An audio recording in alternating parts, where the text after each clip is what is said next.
today I'm here to give you an overview of College Credit Plus. And so some of the things that we're going to go over today, and the main purpose is that by the end of it, you know the ins and outs, and as we go through, it will constantly be referred to as like CCP classes, because College Credit Plus is just a mouthful.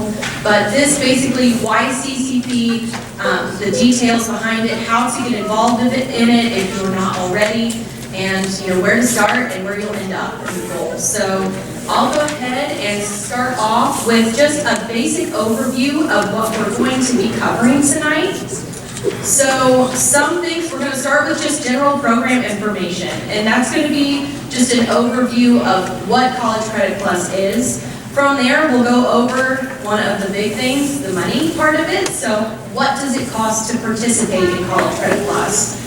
From there, we'll go on to more specific details, such as course information, eligibility, options, different content that we need to be aware of, grading and how that affects our students.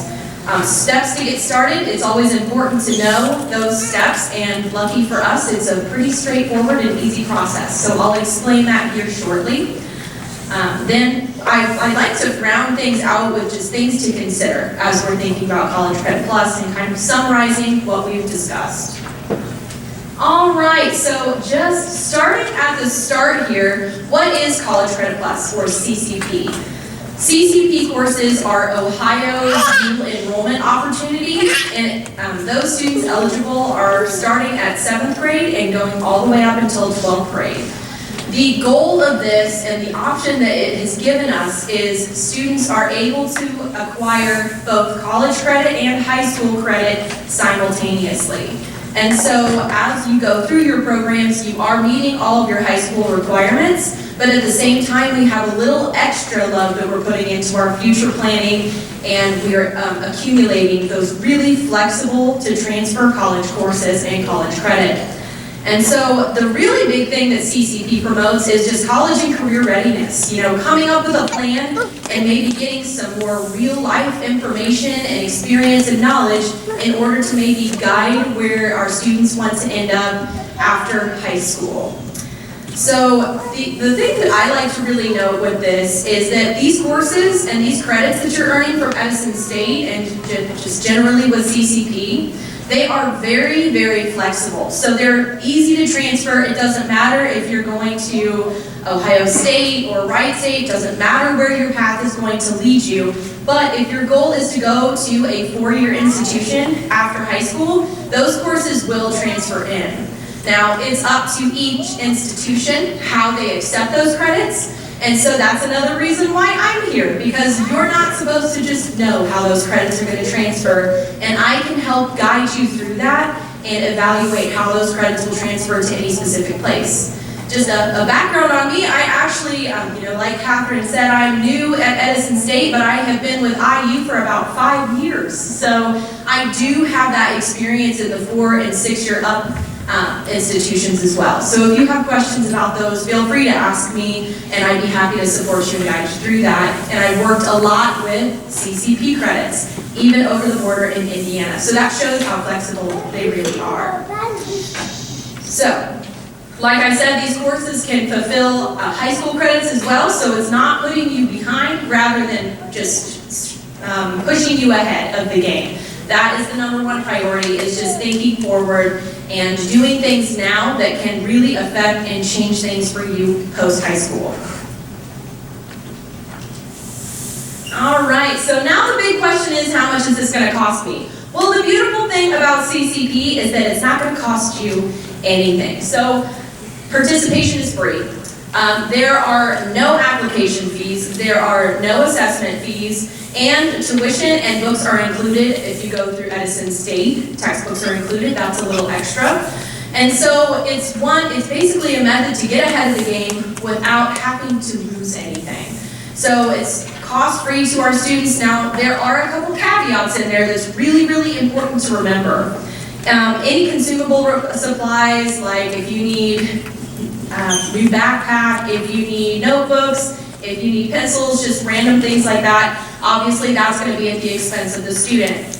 In addition to that, and this is bold, italicized, and underlined, if you fail a course, students are responsible to pay for that class. So it's important to set those priorities in those CCP classes because, once again, failing those classes, receiving a grade of F, will result in you having to pay the university. So that's a really important thing to know as you're considering CCP, just that potential risk in there as well.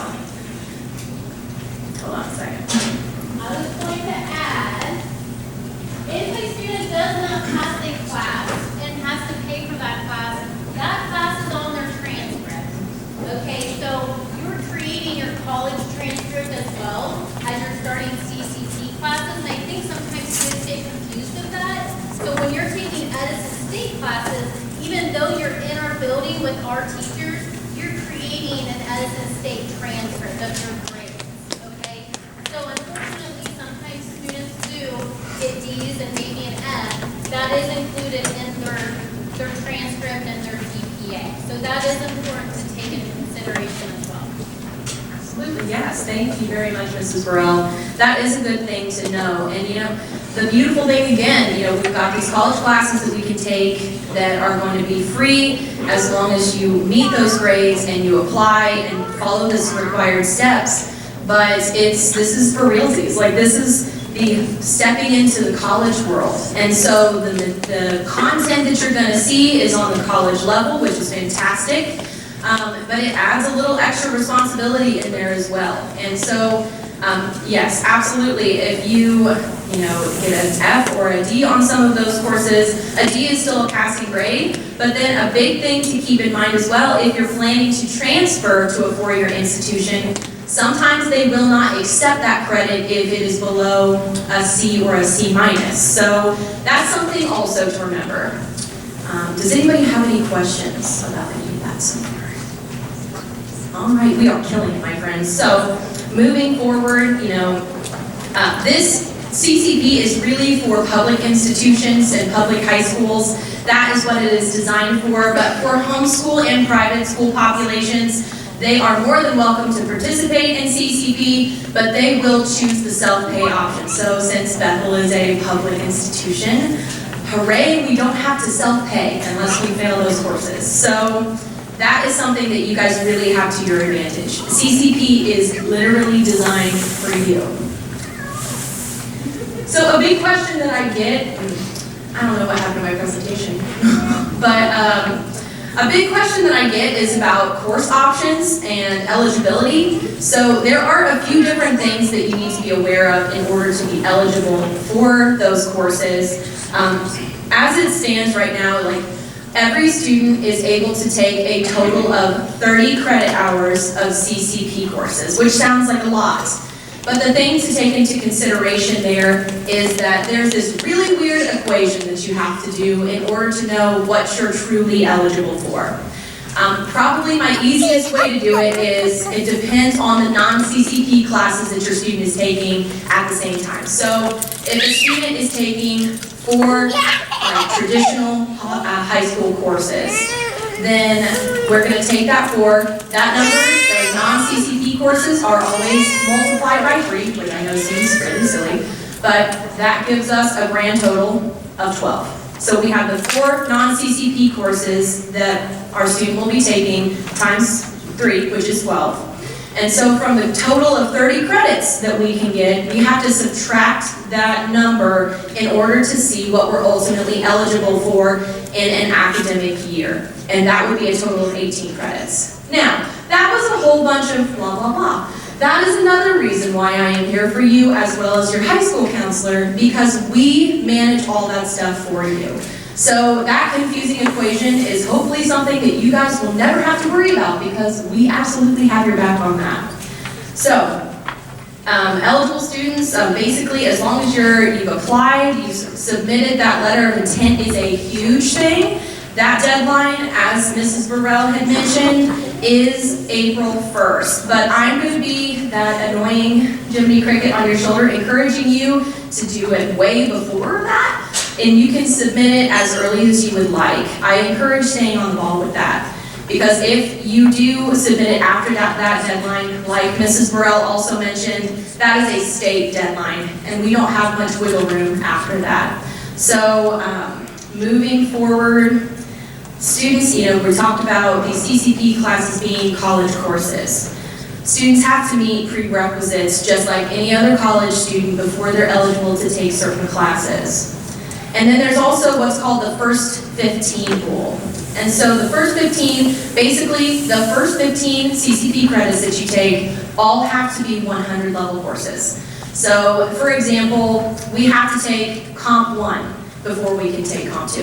So it just makes sense, and it's also a way to get you guys started on something that is not quite push you in the deep end. It really gets you acclimated just a little bit at a time.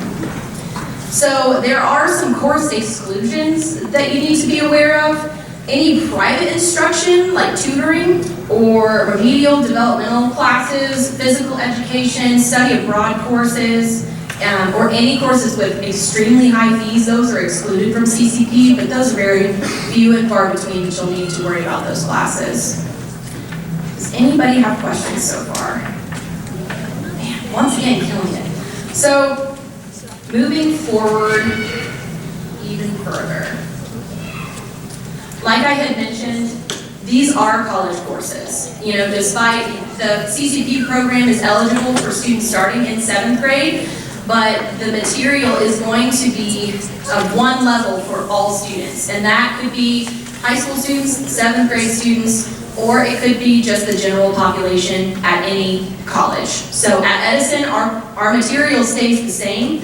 And so it's just a good thing to be aware of if you're considering CCP, to know what content your student will be looking at. It's some question that there could be some potential graphic, explicit, violent, sexual content in these classes. And so it's a good thing to know what you're in for, just as a heads up. So there is this year an update. We are requiring all CCP students to submit a mature content questionnaire, and that is, once again, a state policy. It is super easy to do that for Edison, and it is required before you're able to register for those CCP classes. It is right on the website, and if you just Google like Edison State Mature Content Waiver, it will pop right up for you, or you can come and talk to me if you have questions about submitting that. It takes maybe a whole minute in order to submit it, and then you are good to go.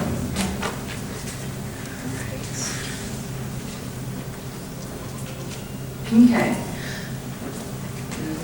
Can't you see all the great information that I have on screen?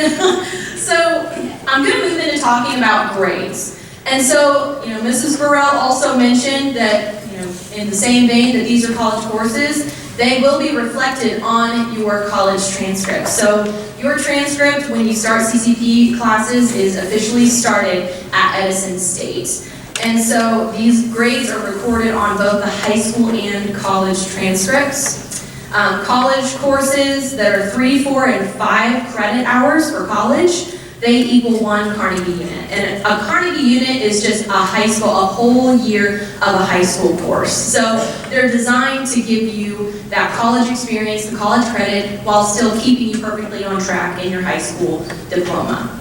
And so, any students wanting to self-pay, I talked about that limit. Like if we are approved for 18 credit hours of CCP courses, you can go over that if you need to or if you want to.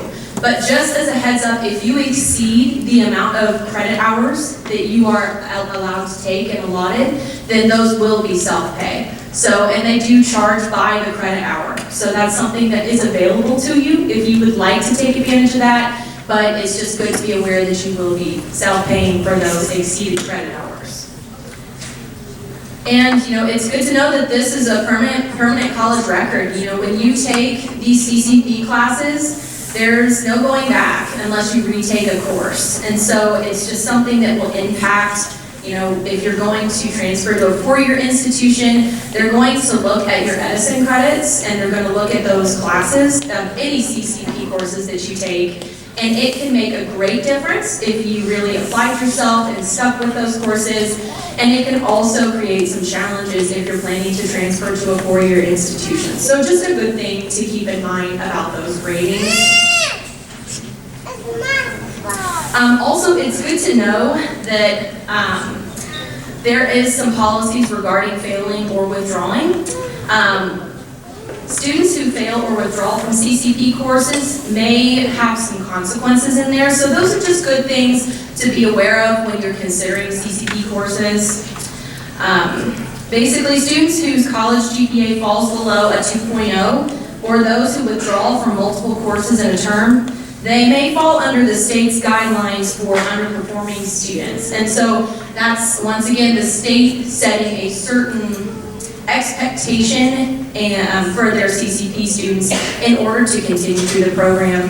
Students who do not meet those requirements, they could potentially be put on probation in the CCP program, which means you're only eligible to take one class per semester until you get that GPA up. And you only have that one semester to improve your GPA in order to get fully back in the program. So that's it's a tricky subject, and it's something that changes, I know, yearly so far with the CCP program. But if you have questions about probation or about requirements, just feel free to talk to me, and once again, we're gonna have that Q&A session. Ask any questions that you can think of, because that's kind of a dicey area that's hard to navigate, but I've got your back on that. So, another good thing to know with requirements is just the general CCP requirements. As of now, they are requiring let's see here. Sorry, give me a second. Actually, never mind, I'm going to cover that soon. So, just how to get involved in the CCP program. The good thing with Edison is that it is super straightforward and it's 5 easy steps. And so actually, the first preemptive CCP step is submitting that letter of intent to your high school office before April 1st. That is going to be the number one, the first step that you will need to take in order to participate in the CCP program. So it's really easy to get started with CCP at Edison, and you should just keep in mind that the first step is just submitting that letter of intent. But it's important to remember that your high school counselor is really on your side and will help remind you, but once again, participating in CCP classes kind of takes a lot of responsibility on yourself, and so just remembering that deadline is really important. So the steps at Edison State are easy. You apply online, we establish eligibility, you complete that mature content questionnaire, you register for your courses, which is something that I can help you with, and then you complete a virtual orientation. So, just talking about the first step with Edison and getting started with CCP. The application is really straightforward and it's free, like I said previously. And so you just go online and submit your application. There is a section of the website specifically for CCP students. And once that is submitted, you can just assume that you are, you're good to go from there. And so, establishing eligibility is the trickier part. And once again, these guidelines to establish eligibility are set by the state. And so I'll just go over those really quickly and what that looks like. So, program eligibility and course eligibility are established when students complete the assessment process. And so, to establish the program eligibility, students must score a ready for college level courses and at least one area of assessment on an assessment exam. So that could be the AccuPlacer, it could be the SAT or ACT. So you will need to take one of those as of right now with the current policies the state has put in place. And so moving forward, and you can barely see that on the side there on what those requirements are. That is also requested, it's reflected in your paperwork as well, so that's a good reminder to have. And so, let's see here, students, okay, so you have to have those. You also have to have a cumulative 3.0 GPA, and that is a high school GPA, so we will need you to have that as well. And then as long as you have those requirements, you're into the CCP program. But then it goes one step further to evaluate the assessment for what courses you're eligible for. There are some CCP courses that don't require prerequisites and that don't require like an English or mathematics ready, like a college ready requirement, which is something that I can help you through and talk to you about. But basically, in order to be English ready, students have to have 2 years of high school English or take some kind of a placement test, which you can do at Edison. And then the same goes for mathematic readiness. So that is 2 years of high school math. Algebra 1 and 2 is what we look for that eligibility. And so just meeting those requirements, that is what we call multiple measures, and that is for Edison in order to take those CCP courses. Let's see here.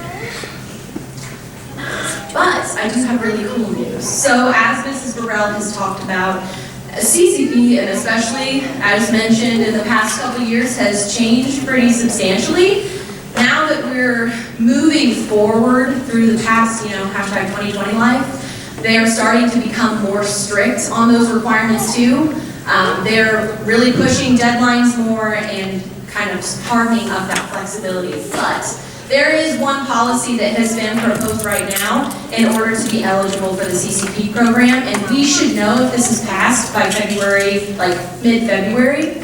There is a proposal to take out the standardized testing requirement, the AccuPlacer, SAT, or ACT, and just base it off of a 3.0 GPA to see if you're eligible for the CCP program. So, hardcore yay, I'm an anti-standardized tester, and I think a lot of us can agree with that, but that is something that has been proposed, and like I mentioned, we should be notified of if that goes through mid-February. So we're keeping our fingers crossed for that one. Okay. So as far as selecting courses, we know our eligibility. We know our eligibility for the CCP program, as well as for what courses we are ready for. And for really selecting those courses is something that you and I are going to work together on a lot, as well as your high school counselors. So at Edison, we have specific pathways. We have 2 university transfer pathways that a lot of our CCP students will just go through. And it is just, we have an Associate of Arts as well as an Associate of Science in those transfer pathways. And so basically what those classes are, they are designed to transfer to a 4-year institution. So whether you're going the communication route, if you're planning to go for business, if you want to go into the medical field, one of those pathways will give you the courses that you need in order to hit the ground running at a 4-year institution. And so picking out those specific classes, it's a tag team between you and me and your high school counselors, and we will help you through selecting your CCP courses when the time comes. And so you can also check out the different courses that you can register for through your My ESCC with Edison, and it is just your student portal. And that's the beautiful thing about CCP. Mrs. Burrell also mentioned this. They are classes that are college course, like college courses, it's college credit, but you can take it here at the high school with your teachers. You can take it on an Edison campus if you wanted to, or you can take them online. Really, whichever way works best for you, you can take those classes and get that credit. So, let's see. So yeah, selecting courses goes right into course registration. And so the registration process occurs every semester, which is summer, fall, and spring. So just, it's a pretty straightforward process. You work with me as well as your high school counselors, and you fill what's called a registration form out, and then we just work together to get you registered for your desired courses. And so it's important to know that it has to be signed by both the student and the high school guidance counselor. So like I said, it's really a team effort in order to get you the schedule that works for you and make sure that it's exactly what you want it to be. The reason for that is that we need to make sure it's on track with your high school diploma and your high school career. But I also come in and help you be strategic about what courses to take that are counting most towards hopefully an associate's degree. I will say that in the past few years, since CCP has really exploded, I have seen a lot of students that are graduating with associate's degrees, and that is a really beautiful opportunity that this program has given us. So, next is attending new student orientation. It is a virtual orientation that is on Blackboard, and it can be accessed as soon as you register for your classes through your MyESCC, through your student portal on Edison's website. And it's something that I'm going to be here in your school. Generally, what we're planning on is me being here about every other week. And so if you just want to sit down with me and go over your orientation, we can do that. Really, anything you need as far as registering for courses, you can meet with me then. Talk about orientation, talking about the processes, or even just that general post-high school planning that I talked about. I'm going to be here. So you have somebody assisting your high school counselor with that. So yeah, new student orientation is really straightforward, no big deal. It just takes like an hour to go through and then you're done. All right, I wish that you could see this, but finally, I kind of want to round out with things to consider. So this is kind of my version of a summary of the things that I've talked about, because it's a lot of information. You're not supposed to know this stuff right off the bat, and that's why I'm here to support you and answer your questions and help kind of walk you through the CCP process. So the first thing to consider is just content. These, once again, are college courses, and the format is going to be the same as well. For example, Blackboard is a very widely used college platform that is just probably going to be a little bit different than what you are regularly experiencing in school. The content itself is going to be different, and it's going to be on the college level. So that's something really, really important to keep in mind.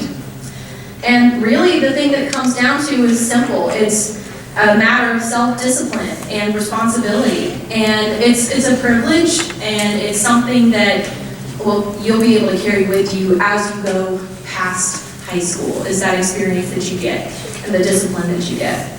It's an accelerated pace, depending on which courses you take. Some can be more challenging than others. And so I just recommend just talking to me, really leaning on your high school counselors, just to see what courses you may be ready for and what challenge you're up for. Moving forward, there is something called FERPA, and it is basically, it is the way that we keep our students' information safe. And so part of being in these CCP courses means that you're moving into a different level of responsibility, and that means that the universities are legally required to communicate mostly with your student. And so it's something that you are welcome to fill out a waiver if you wanted to have access to your students' accounts, but generally the college classes and the college responsibility of communication and knowing deadlines is going to be on the student. And that will really, really help in that college and career readiness. That really does a lot. So that just is our privacy rights and what we have to do to protect our students' information. Communication is really important. It's an important thing to consider for the CCP program. Parents, hopefully your students are communicating those deadlines through, to you. If you ever have questions, Edison even has a portion of our website that is dedicated to the parents of CCP students. So I encourage you to check that out if you get any time, or just generally the CCP webpage that we have. It's super informative. And just talk to your high school counselors. Your high school counselors are fantastic, and they have a really vast foundation of knowledge that they can share with you. And lean on me as well, because like I said, I've got that experience with the 4- and 6-year institutions. I have the experience with CCP. So anything that you can think of that you need support on, that you have questions on, it is up to you to reach out and ask the questions. And we are here really excited to help you out and answer those questions. In addition to that, just kind of planning. I like strategy. I like to be really strategic and meaningful in the planning of these CCP courses, because taking Intro to Psychology is a pretty fun class. We shouldn't take it 8 times. So there are more strategic ways that we can plan things. I talked about Edison's pathways, our university transfer pathways, and that's basically us helping you pick courses that are going to help you in your specific future. And so we can be meaningful and strategic in the planning of these. Because ultimately, the goal of CCP is to help you become more college and career ready. Whether it's the responsibility that we learn from kind of taking hold of our own education to the content within it, it's designed to help you build a really solid future for no cost to you. So you can meet with us anytime to talk and help solidify those goals. If you know what you want to do after high school, or you have an idea of an interest, but you have no idea how to get there, that is totally valid, and that's why we're here for you, and we can help you plan that pathway. So just think about after high school, because that's what CCP is here to help you with, and it's a wonderful tool that we have available to us. And so it's ever changing, so if you have questions about policies, state policies, anything like that, feel free to come to me and ask. Let's see. Yeah. So I know that that's a lot of information. It's a lot of really good information, and it's a great opportunity. So I want to open it up to you guys. So questions from anybody?